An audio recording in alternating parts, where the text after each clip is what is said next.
Chapter 4. Jack and Susie sped down the highway in search of Big D and Annie.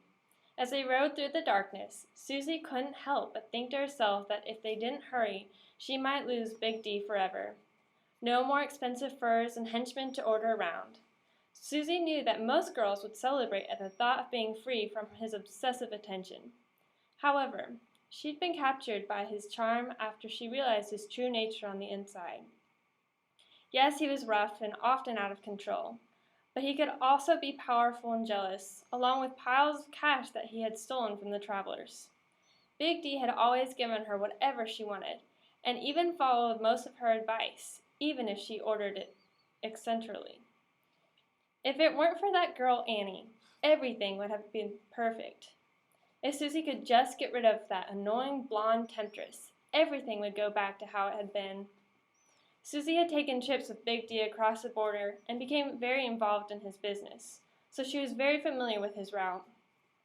She signaled for Jack to pull over at the next gas station. After dismounting the motorcycle, she checked the time on her phone. It was only 12:30 a.m. Susie turned to Jack. Big D won't try to cross the border until the morning rush.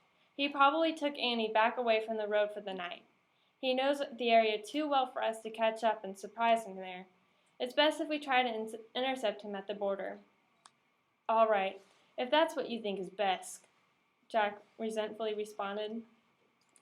Jack understood that Susie was probably right, but he was beginning to feel impatient. He couldn't stand the idea of Annie having to spend one more second with Big Daddy Dallas. However, the vast stretch of wilderness that surrounded the highway to the border was no match for them on this particular moon-shaded night. Jack scanned the scanty town they stopped in. There was not much to it, just a gas station, a few stores that had been closed for hours, a diner that appeared to receive very little business, and a rundown motel. Susie noticed the motel and decided they should probably get some sleep. How about we check into the motel and just rest for the night? I suppose that's best, Jack replied.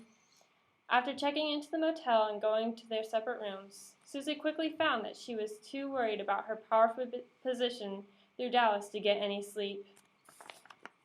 As she lay in bed, her thoughts kept drifting to what she knew was coming the following morning.